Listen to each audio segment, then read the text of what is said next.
Okay, ladies and gentlemen, welcome. And today I'm going to talk about purposeful practice and how we acquire new skills.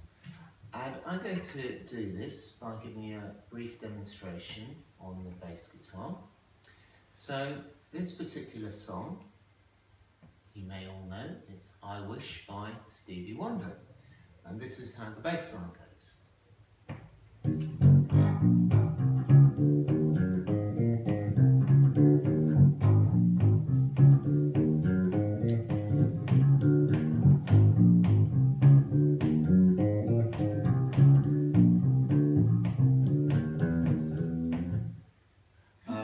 Etc.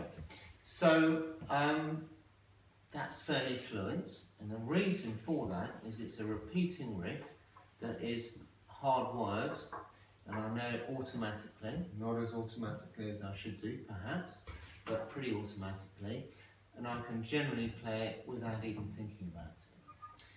However, in most songs you have little trilly bits in the middle, sometimes known as middle eights, sometimes little fillings, and in I Wish there is one such filling that goes something like this.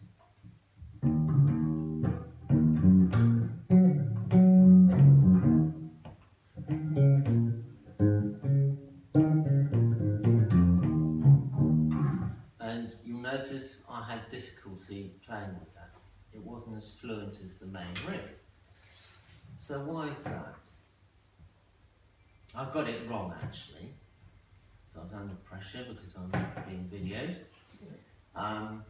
So why do you think I got it wrong? Why wasn't it as fluent as the main riff?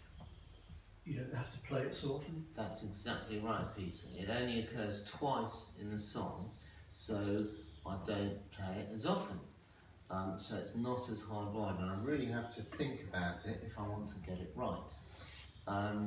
Whereas the main riff just repeats and repeats and repeats. And so most musicians will sort of fudge their way through little fiddly bits like that, because they don't occur very often, and they're much harder to get right because you don't get as much practice playing them. And if you get it a little bit wrong, well, it's only a snippet, so it doesn't really matter.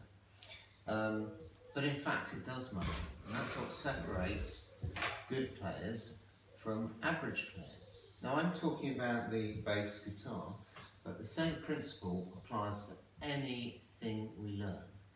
And most people, and as you know, I started playing the guitar when I was 13 and gave it up very quickly because I was unaware of the concept of practicing. I learned a few little licks, played them over and over, and anything that was difficult or I couldn't play very well, I didn't bother playing.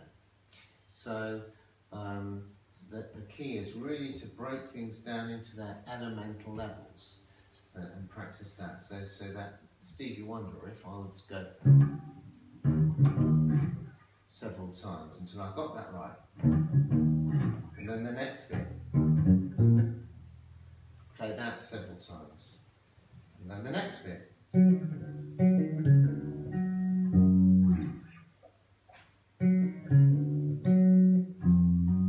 And as you can see, I'm pretty terrible at that, so I need a lot of practice.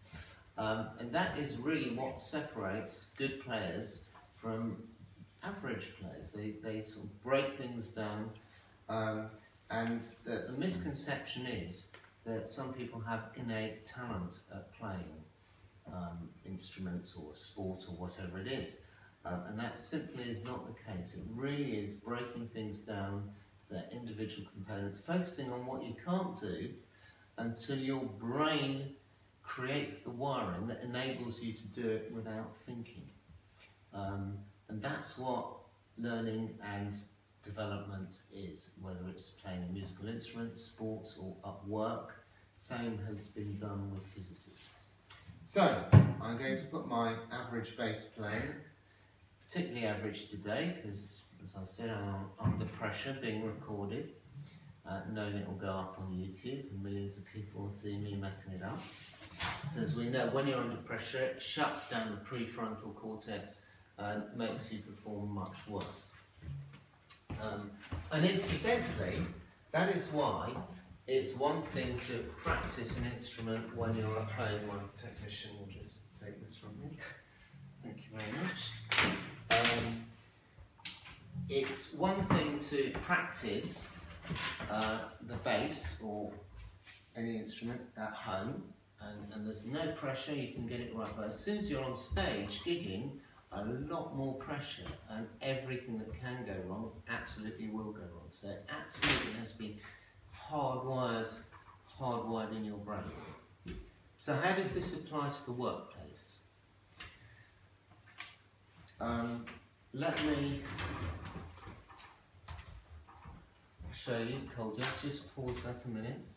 Why? Because I want to reposition it. Okay.